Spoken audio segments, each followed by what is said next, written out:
Welcome to the Choosing Cheer podcast, the show about the joy of Jesus in all of life's moments. I'm your host, Nicolet Bell, and my hope is that you'll see his joy is not dependent on circumstances, but rooted in his presence.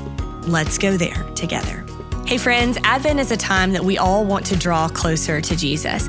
And I have an exciting free gift for you this year to help you do that. I've developed an Advent resource download. It's called Spread Cheer, as with our theme here on the podcast, and it's focused on spreading joy throughout the holiday season. It is a quick encouragement scripture for you, and then a Spread Cheer challenge, challenging you to live out the joy of Jesus that we talk about week after week here on the podcast. Head over to nicoletbell.com to get your download for free. Hey friends, welcome back to the Choosing Cheer podcast. We are continuing on in our little mini series called Spread Cheer.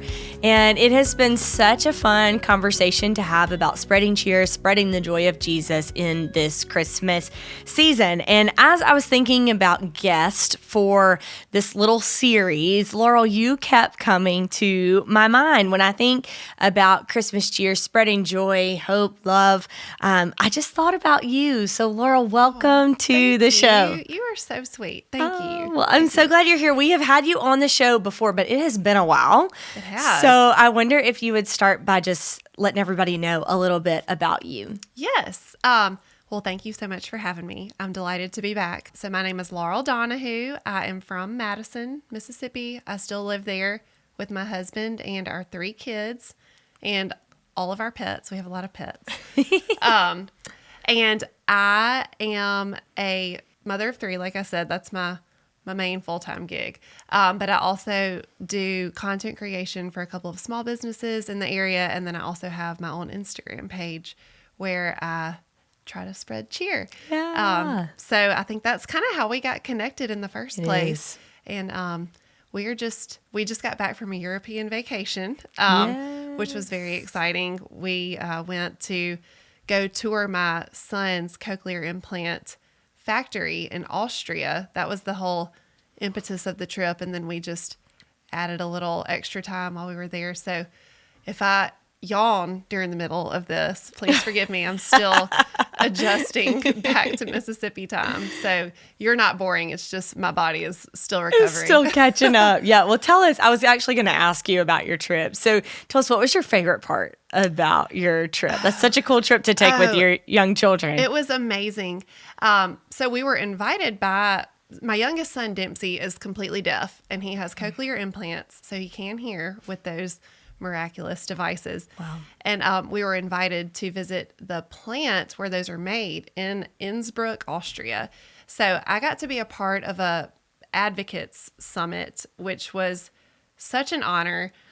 There were 17 of us from 13 different countries, and we all are connected to hearing loss either personally or by way of our child. Mm-hmm. Like I was one of 3 mothers, and then everybody else personally had hearing devices. Mm-hmm. So I got to meet one of the actual people who made my son's cochlear implants. And we got to just sit down and chat, and meeting somebody, I might get a little teary because it was I'm going to get a little teary. That's really cool.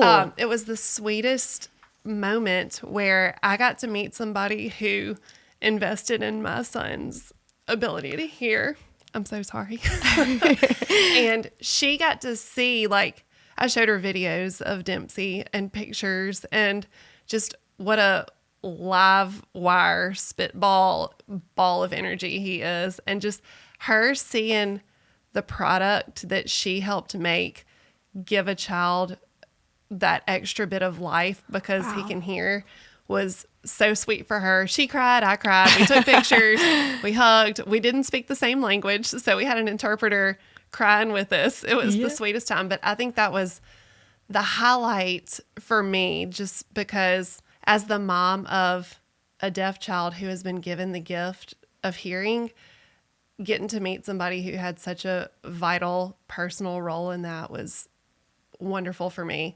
And then, of course, I loved all of the time that our family got to spend together exploring Austria. And then we added Paris and London onto our Austria trip. So we had a great time traveling and shopping and eating. We ate a lot. We walked a lot. And we just made memories and had the best time as a family. It was wonderful. What a special trip. And gosh, I think that story is such a good reminder of, I mean, think about that lady that you met, right? She's in a factory, just doing her job, showing up, doing her thing, but to really see the difference that her job made for your son, for your family, what an impact that had. I wonder how many other different professions or people in there doing the work, doing the thing, and maybe they don't always get that opportunity to see the finished product of what they're doing.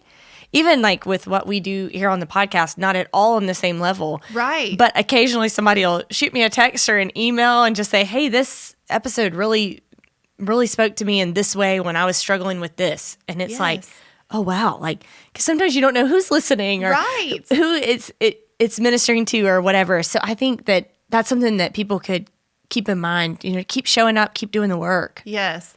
To see or hear firsthand that what you do in and out every day has changed somebody's life, or even not even changed their life, but just put a smile on their face, like, or just introduce them to a character trait of Jesus that they had never realized before. Anything small or large, like, it's so rewarding to hear those little bits of encouragement and get to be that encouragement to that specific lady. And then the people who send you messages, to be that encouragement to you to just keep going and help you remember that your job has purpose is so impactful. Yeah, that really what we do a lot of times is bigger than what we even realize. When we show up in the small things, God is like really faithful. Yes. In the big things. Absolutely. So that's really cool. Okay, well, thank you for sharing about your trip. Yes. And so I wanted to turn a little bit, and I'm sure were there like Christmas decorations and everything up when you were in your. That's amazing. Really cool. Oh, it was amazing. It was so beautiful. Yes, I saw a few of the pictures that you posted, and was living vicariously through you guys. It was really cool. But I wonder if we could just kick off our conversation about spreading cheer by talking about your favorite Christmas tradition. What's your favorite Christmas tradition? Oh, okay. Growing up, my favorite tradition was right after the Christmas Eve service at our church in Jackson let out, my grandmother needed about 30 or 45 minutes to go back to her house and heat up food and set the table and stuff like that. So it was our job to kill that 30 or 45 minutes. So we would always go to the little wooden Christmas village that was set out in a family's yard, like right behind our church. And I just have the fondest memories of crawling around on the ground and looking into the doors of all the little houses and businesses. And that exact Christmas village is actually now in Madison at the Big Red Caboose, right by my husband's office. So we love getting to take our kids to see that, just because it was such a special, it had such a special place in my childhood, and the fact that they've unearthed it from who knows where after all these years, and we're able to enjoy it with our kids. We just love taking them to see that. And it's especially fun if it's really cold outside and you grab hot chocolate on the way. So we love that. And then we always go get a live Christmas tree together and decorate it together.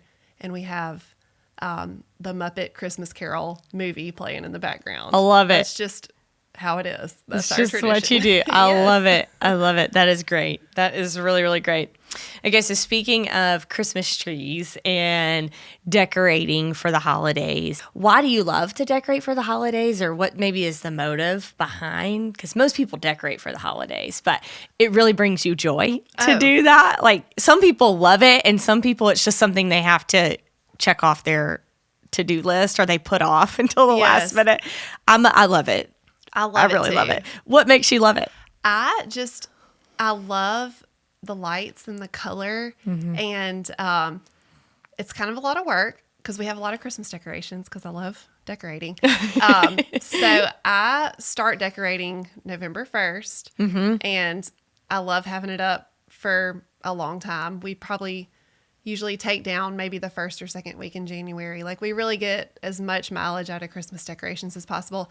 But it just makes the season different and memorable in one way, to help us remember it in a special way for the heart of what the season is about. I love using a lot of evergreen and a lot of just white and colored, but mainly white lights, just because I feel like that is such an easy way to point the kids towards Jesus. Like Jesus is evergreen. He's never going to die or get old or fade or turn brown, just like these beautiful branches that we have laid over the piano and over the mantle and around the front door. Jesus is the light of the world. We have a lot of lights. So every time you see lights, just think about that being one of the main reasons for the season. And then as we were putting our star on our tree, I guess it was last week, we got our Christmas tree late this year because of our Your trip. My daughter said, "Do we put stars on the top of the trees because that's what the wise men followed?" And I was like, "I've never thought about that, but yeah, that's it. That's why that's why we're putting a star up here." So I love that she drew that connection by herself. And I guess that's why we put stars on trees. I really don't know. I've never researched it. I hadn't either. We always put an angel on top of our tree growing up. Oh, yeah. But my husband, I don't know, he's very attached to the star. Yeah. But then I was looking at his mother's Christmas tree and it has an angel. So I really don't know where but he's like very attached to stars. So we have a star. I guess on stars and our angels tree kind of as well, right? The same like they were both in the sky, and maybe that's it at the top part of the tree. I don't know. We'll have to do some research on that. But I love that simplicity of just the evergreen. What a simple way to just connect Jesus to the moment and to teach your kids about that and the light. And as you look at the lights, like Josie just turned to the front in her car seat, which is big deal. Yeah. Big deal. And so she is so excited because she can see, there's Christmas lights, Mama. Yes. Oh, there's more. She could just see so much better. And so, I need to be better about like taking those moments of going, do you know why we put up lights? And teaching her those simple things, using her cues as moments for conversation. And another thing that I was reminded of, it was probably about this time last year, the pastor at our church said that Christmas comes during the darkest time of the year, like with the days with the shortest amount of sun. And that's not an accident. And I think that that's so sweet to think that Jesus came in the darkness to be the light. And that's such an easy thing to talk about with the kids during this time of year. When it is dark, when you wake up and it's dark, like 5 minutes after you get home from school. Right. That's a good, I've never heard that before. That's a really cool thing to think about. So you've kind of alluded to it a little bit, but what's your favorite activity you do with your kids at Christmas time? Love doing the tree. Love going to see the Christmas Village. We love watching Christmas movies. And I think this is something my husband did growing up. But we eat a lot of Italian food around the Christmas times. I guess the fact that it's mostly red, white, and green makes it festive. And then the Italian restaurants that we like to go to usually decorate pretty good for Christmas. So I don't know. We like to eat a lot of Italian. Is he Italian? No. He is full out Delta boy with Irish descent. So no Italian. So I am Italian. Fun fact. Don't know if you knew that. My dad is Italian and my dad's whole family's Italian. And they have some really cool Christmas traditions. So I grew up going to visit his family, usually either like right before Christmas or right after Christmas, and we'd stay through the new year because they all lived in the Northeast. And so one of my favorite things is they do a Christmas Eve fish fry.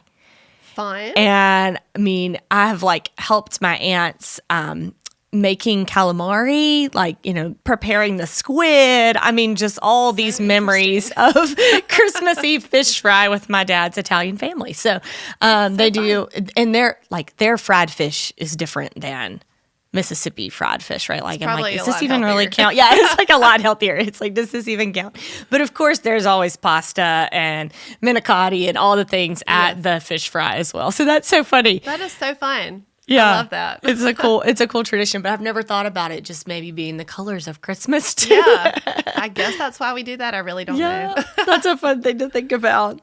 Okay, so as we're talking about this, and we've kind of mentioned it a little bit, but as we are, preparing for the holidays and thinking about gifts for others and preparing our homes, why is it just as important that we think about preparing our hearts? The presents are great. The lights are great. The tree is great. And there's nothing wrong with any of those things. But the presents are going to get old. The lights are going to go out. The tree is going to die. The tree is going to come down. All of these things are so temporary. But when we focus our heart on what Christmas is really about, truly, like, I feel like we can take that joy throughout the year. It's all the fanfare around Christmas makes it extra fun to celebrate this time of year, but the true heart of Christmas is always there. And I think that's what makes Jesus extra special, as elementary as that is. Like, he's always there. He's never going to turn brown or die or fade, like we talked about earlier. He's always there. This is not really what you asked, but my daughter and I had a really sweet conversation the other night where she was asking me why she's such a bad kid. And I'm like, you are not a bad kid. What are you talking about? And she said, well, you're always correcting me. And I was like, well, that's because you're a great kid. And when I see less than great behavior, I want to steer you back towards your good behavior to kind of nip that bad behavior before it becomes habitual. And she had specifically been being kind of ugly to both of her brothers earlier. And she said, well, I don't want to be mean to my brothers, but I just am. And that's what makes me a bad kid. And I was like, no, why don't we take those moments when you notice that you're being mean to your brothers and say, dear God, please give me patience and kindness and wisdom when dealing with my brothers. And I said, I promise he will answer that. She said, no, I've prayed that 100 times and he's never answered it. And I said, no, I've seen you be kind to your brothers. I've seen you be patient with them, and I've seen you give wise advice to them. He's going to answer your prayer. He may not always answer it right when you want it or right when you pray it, but he's around, and that's what keeps you. That's how he's drawing you to him. Like, you needing to speak to him about that on a regular basis is what is going to make your relationship that much closer, especially as you get older. And then I kind of likened it to, if you're hungry and you're praying that God would provide some food and he provides a meal, that doesn't mean you're not going to be hungry again tomorrow. Right. That's our hunger is what keeps us coming back to the source of the nourishment. And our shortcomings are what keep us coming back to the source of no shortcomings, all the good things. And so it was just such a sweet reminder, especially here at the holidays, to get to talk her through the power of prayer and just the importance of drawing near to Jesus, especially when it's hard. I think that, once again, you took that simple moment, maybe, and somebody would look at that and go, yeah, that's just like an everyday moment, just a simple moment. But really using that as a way to point your daughter to Jesus and to show her and model to her, we pray when we feel overwhelmed or we feel like we're not measuring up or doing the things, we can turn to God and we can pray to him here. And by teaching her that, that's why we are celebrating the season, is because Jesus came and he entered into our humanity, into the mess of the world as a helpless baby. It blows my mind when we really think about him coming from the throne of heaven, yes, to a dirty manger so that he could feel frustrated with his brothers. Right. And sisters, probably. We don't know for sure. Maybe he had sisters. Definitely brothers. Yeah, definitely brothers, maybe sisters. And that he would know what it feels like to wrestle with those feelings so that we can come to him and depend on him in our moments of weakness, and that he will meet us Yes. there. It is so humbling that he took that humble step to be in our shoes so he can know what it's like when we are frustrated. And that makes him easy to take your cares to. If I was taking my cares to somebody who's never had a care in the world, then that doesn't mean anything, but somebody who's walked the worst parts of humanity and came here to do that for us is just so humbling. And is on the other side of it, right? Like, it's like the victorious one who has overcome and is now like lending us his strength and his power through the Holy Spirit. I mean, it's just a really beautiful reminder. And I think that's why we can get so excited about Christmas, because when you really realize what you're celebrating and that the whole world for a minute slows down or speeds up, I don't know how I want to say it, to kind of turn and put our attention on Jesus. It's such a great opportunity for that resetting of your heart. I've had to catch myself this past week of looking at the calendar and the list of gifts I need to buy and this, that, and the other, and going, okay, Lord, put my eyes on you. Right. Do not let me miss you. Like, I do not want to miss you in this. We celebrate because of you, so please don't let me miss you. How am I seeking you? Help me seek you better in this busy season. I love that as a prayer for each day. Like, Lord, don't let me miss you. Because it is so easy to get so busy. Because there's so much fun stuff going on. Right. But yeah, you have to draw the line somewhere and reserve some time for quiet and slow and sacred. And I think it's fine to still do all the fun, or not all the fun things. You have to draw the line, like I said, but do a lot of fun things, but still like really carve out time to sit and be still and not miss him, like you said. Yeah. And I think, sometimes we can think about the enemy or spiritual warfare, and we can really think about like super dark things. But I really, really feel like the enemy wants nothing more than for us to go through a season of celebrating the birth of Jesus and to miss Jesus in all of our busyness and all of our doing.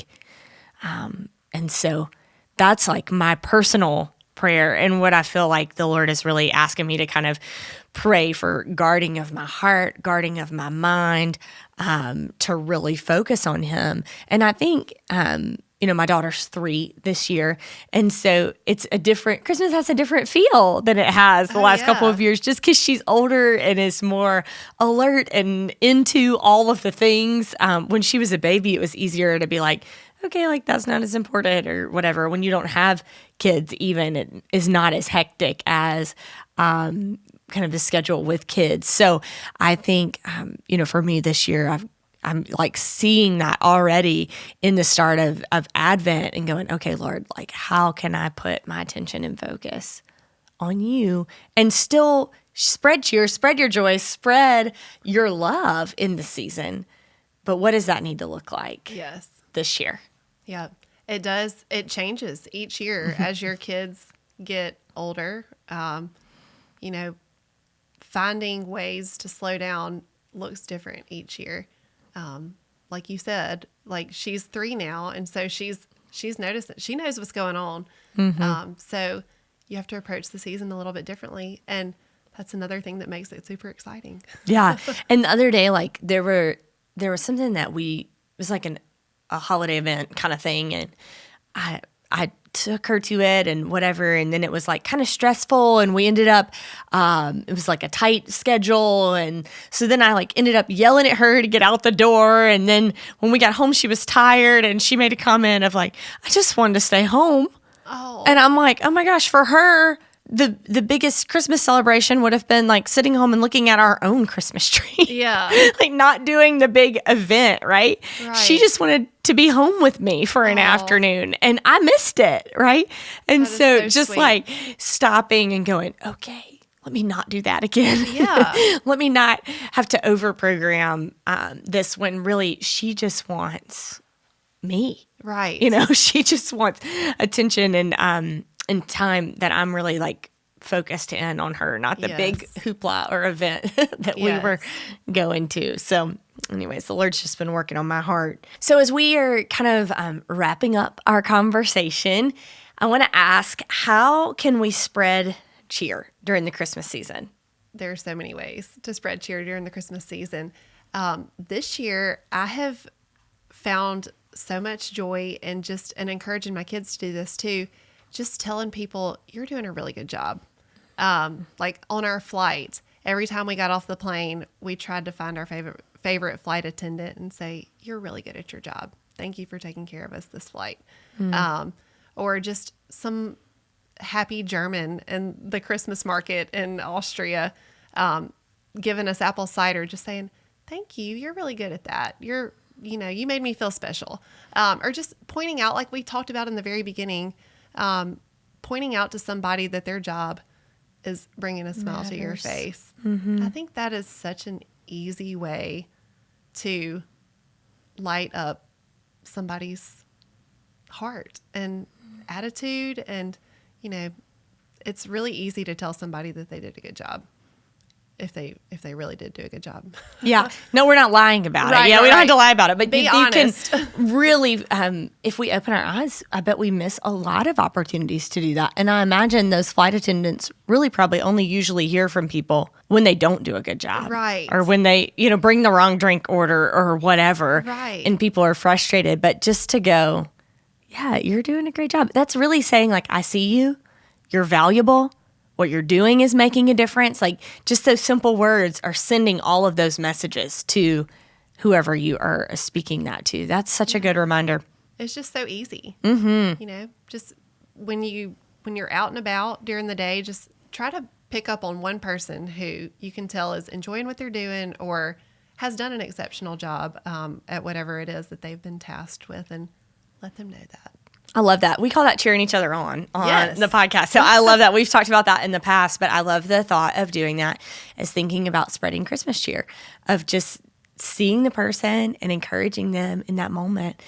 You really don't know how far that might go in somebody's life. So what a great reminder. Friends, let's start that this week. I think that is a good challenge for us in the week ahead.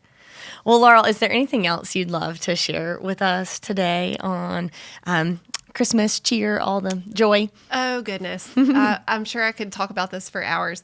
I did see something yesterday on Instagram that really stuck with me that I'm going to try to do this Christmas season with my family. And it was read one chapter of Luke per day, because it has 24 chapters. And it's Jesus' story right there in a very easy, digestible, 24 chapters, one per day. I just thought that was a great idea. That is a great idea. Never noticed that. Yeah, I never thought about that before. Yeah. What a great idea. So we're going to try to do that in the Donahoo home. Okay, I love that. That's great. Well, I want you to tell people where they can find you, where they can connect with you, because what I love about what you do is, if you are doing these Christmas traditions, you'll probably share that with people, and that could be an encouragement to our listeners to be reminded of some of the things that we talk about. I would love for you to find me on Instagram. That's probably where I do most of my content. And my handle is Laurel_@_the Hive. And we'll link it in our show notes. Perfect. And then I also have a blog, thehiveblog.com. Okay. So I don't update it as much as I used to, but I'm trying to get back into that. Yeah. Well, Laurel, thank you so much. It's been such a joy to have you on today. And I just pray that your family has a beautiful Christmas season. Oh, thank you. Same to you. I appreciate you having me. Yeah. Thank you so much. Friends, thanks so much for joining us. I hope that you'll find space and time to spread some cheer this week. We'll see you back next week. Thank you so much for joining us week after week on the podcast. If you like what you hear, please subscribe to our show and leave a review. It means so much to me and helps us to spread the message of the joy of Jesus. I am so grateful you are on this journey with me. Until next week, cheers.